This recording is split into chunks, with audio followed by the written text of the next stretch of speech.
Okay, I'm not questioning that they're not your photos, but I'm just wondering in terms of what you're planning on doing after the second or third printing or whatever. I mean, in terms of a year from now, 2 years from now. I'm going to print 1,000 books to begin with, and it's a coffee table size book. It's a big book. Right. Same size as my Allman Brothers book. So 250 pages? 256 pages. And it's, I was very honest and transparent in the stories that I tell in the book about myself. I was very careful to cover anybody else's privacy and their names. Right. I don't use names unless it's absolutely necessary for the story in the book. I refer to my wives as wife number 1, wife number 2, wife number 3, and wife number 4. Although the only one that gets a name mentioned would be Kalila, because she is in fact the other half of Haunted History Tours, and there's a chapter on Haunted History Tours in the book. So have to, let the world know how that came about.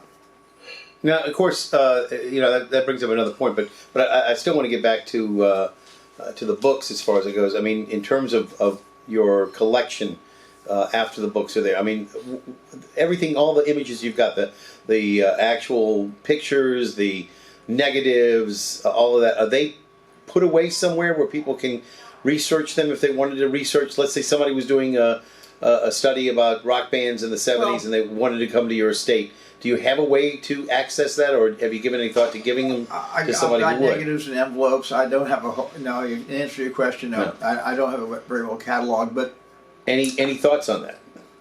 No. Okay. I mean, I've thought about the New Orleans collection.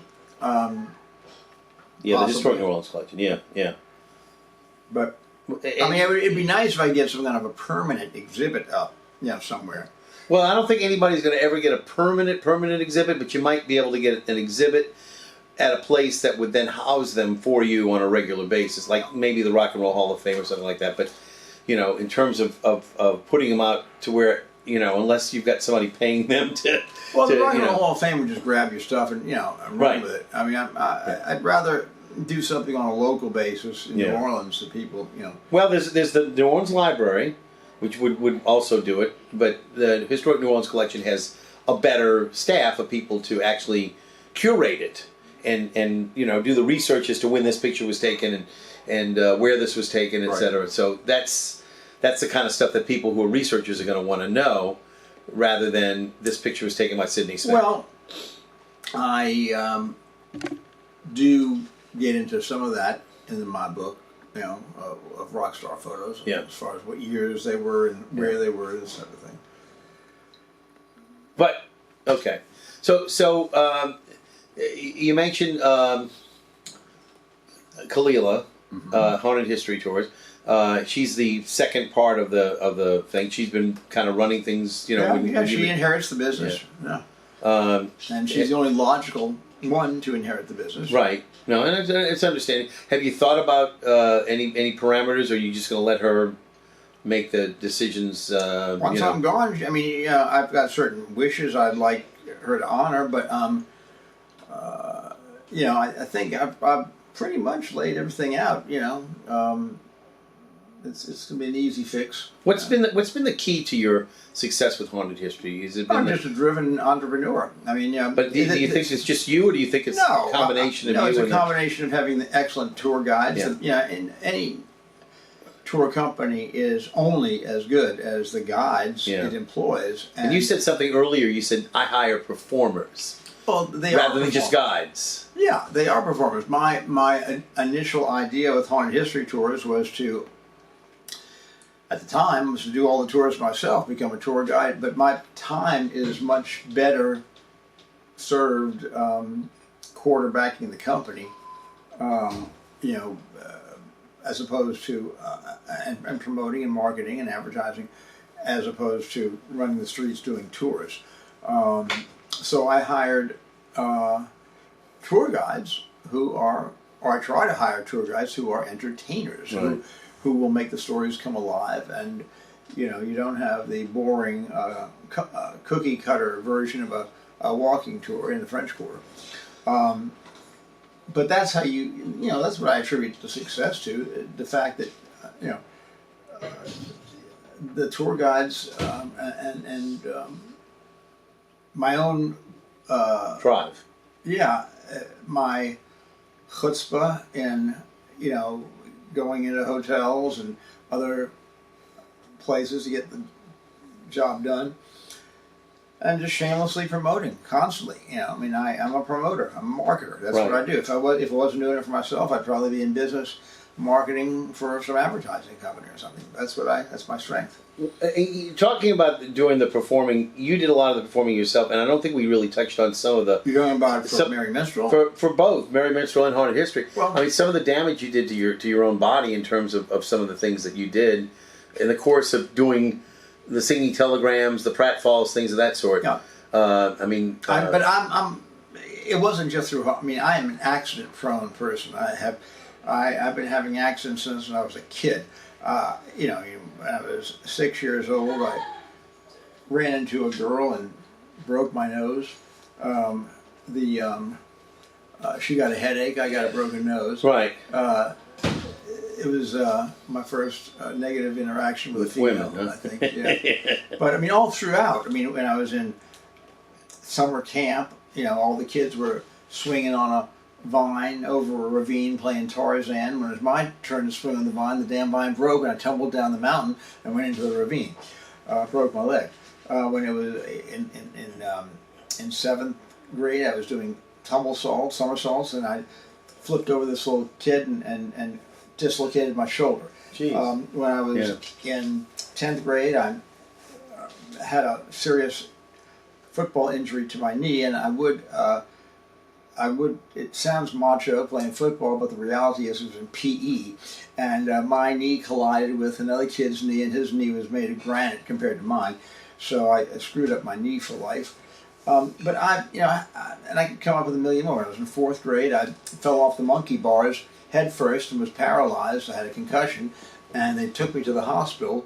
And are you recording? Yeah, of course. Yeah. They took me to the hospital, and I remember because these accidents were the most embarrassing accidents. I never did anything that you could brag about.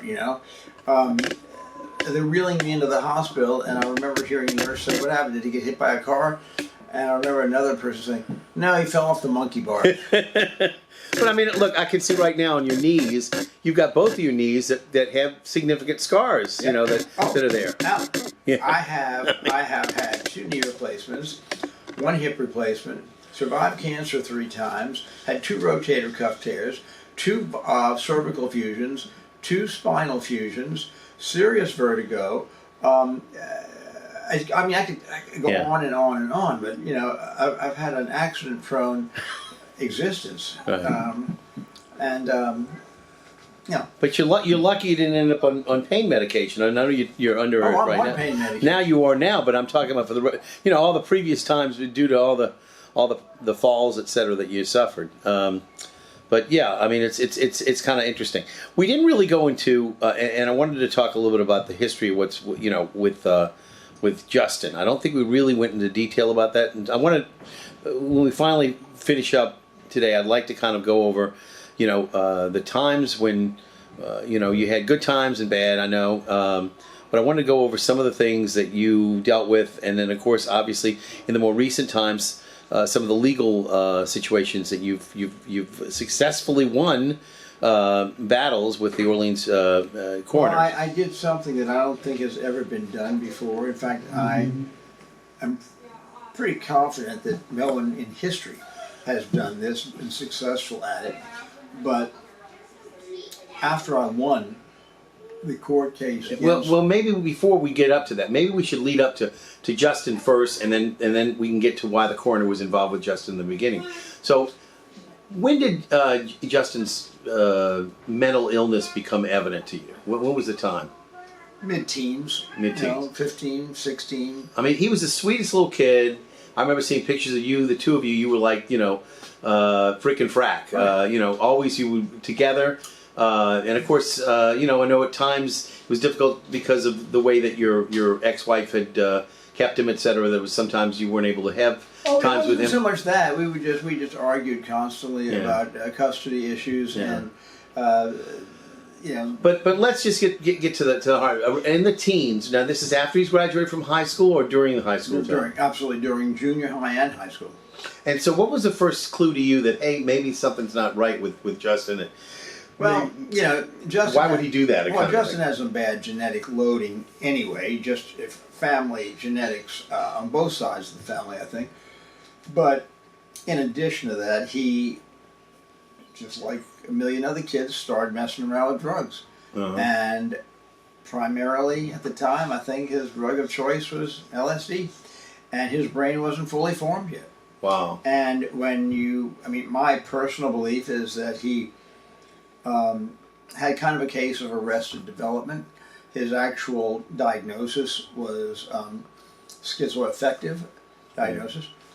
Bipolar, schizoaffective, but when you heard that, I mean, that's got to run through your mind. My God, what does that mean? Well, you're in denial. Just like the first time he was hospitalized. I remember taking him to an evaluation at a local mental hospital, and I remember listening to the things he was saying in answer to the questions they were asking. And thinking to myself at the time, wow, if he's answering these questions sincerely and seriously, then he is far sicker than you thought. Than I thought. Yeah. However, if he is just messing with these people and giving them kind of crazy answers, then he's messing with the wrong people. Okay. And he's going to quickly find out that. And consequently, the doctor said, I have to hospitalize him immediately. And I said, and that's the hard part when you hear that the first time. And when he was released, Now, but what grade are we talking now? I'm thinking that he's probably 18. He's probably just graduated high school. Just graduated high school. Although he would have been a candidate before way before. Just by virtue of his actions and doings. But when his first hospitalization was done, I distinctly remember the psychiatrist walking up to me, taking me aside and saying, he's going to be hospitalized over and over and over again throughout his life, so get ready for it, get used to it. And I'm thinking, that's your opinion.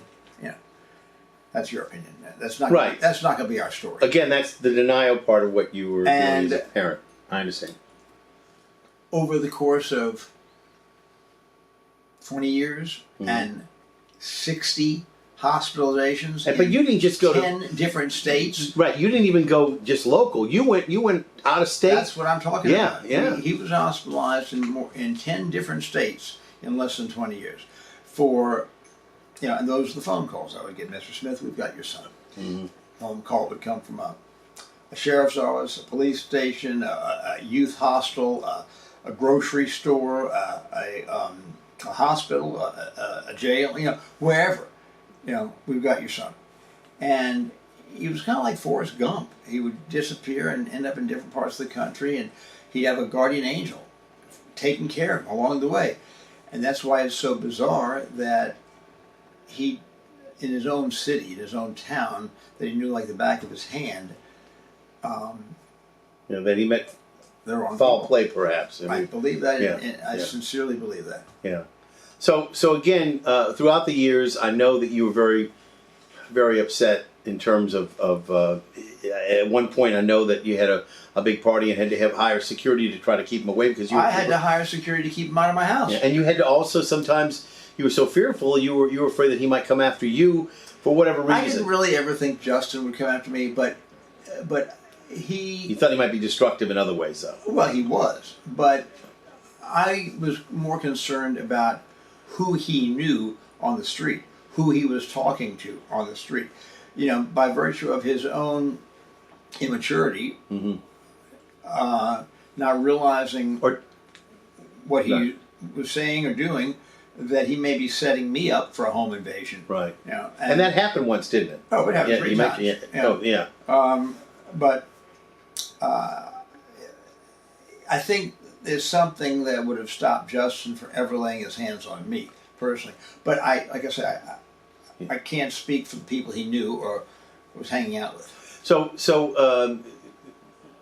essentially, there was one time where he maybe was reaching out. We're not quite sure, and basically had said something like, "I don't like these people I'm with," or whatever. He was looking for help or whatever, and then That was at the very end. and then the police ended up finding him dead on the street of an apparent. Well, the police didn't find him. I mean, he collapsed on Decatur Street on Father's Day, June 18th, 2023. And he was taken to, EMS came almost immediately. He was taken to University Hospital where he died less than 30 minutes later.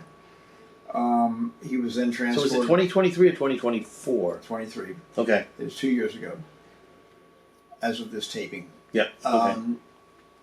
And he came in as a John Doe, no ID, no cell phone, no wallet, nothing. He wasn't even wearing his own clothes. And he was then transported to the coroner's office, where the nightmare continued, where he was not ID'd at all. No attempt was made, no fingerprinting, no... And they had the capability of doing They certainly had the capability. No fingerprints were taken, no photographs were taken. His prints were on file with the NOPD. Sure. So if there had been the slightest effort, they would have been able to notify me that day. But they did not make any effort. And you were not the only family that this happened to. Not the only family. There are 4 different lawsuits that I know of against the coroner, 2 of which have already taken place, and the coroner lost both of them in the way he treated, and his office treated, loved ones of families. Whether it's dragging bodies down steps and letting their heads hit every step on the way down, which has been documented now on numerous occasions under his tutelage. Mm. You know, and of course, in his defense, he's saying that this was like a one-time thing. Well, that's not true. We have multiple episodes of these kind of abuse happening with people's loved ones and their bodies after death. And that's unfortunately what happened with you. In Sidney, in your case with Justin, was that the body was allowed to decompose because... Well, no, it was worse than that. He was put into an unrefrigerated cooler and allowed to completely decompose, basically turned into soup.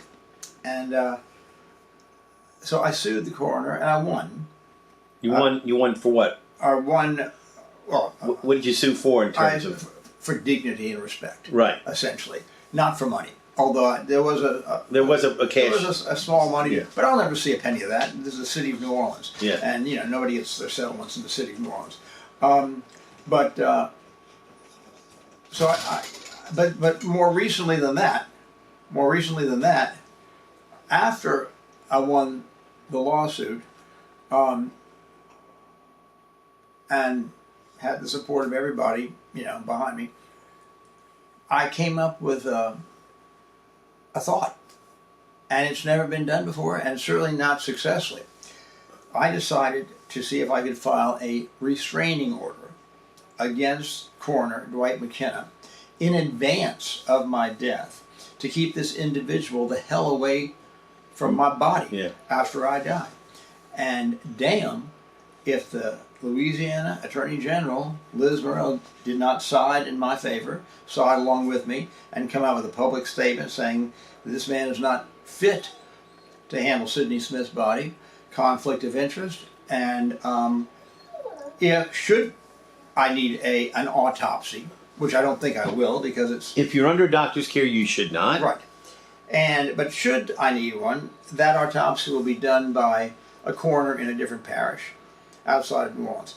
How this man even still has his job and has not been removed, I have no idea. Right. Well, it's all politics, and unfortunately, like you said, the the damages that'll be paid will probably be a long way. I mean, the firefighters are still waiting for their day. They've been awarded damages for many years, and they haven't seen one penny of that. Exactly. You know, so but you know, by the same token, you know, it's got to be sort of a victory in your heart and in your mind that you've been able to silence him and maybe. I mean, I hope I embarrassed the hell out of him. Yeah. As much as he's an embarrassment to the city of New Orleans. Yeah. I mean, he's an embarrassment to the city of New Orleans, and I hope this has been an embarrassment for him, because I'm starting to hear other people say now, well, I don't want that man handling my body either.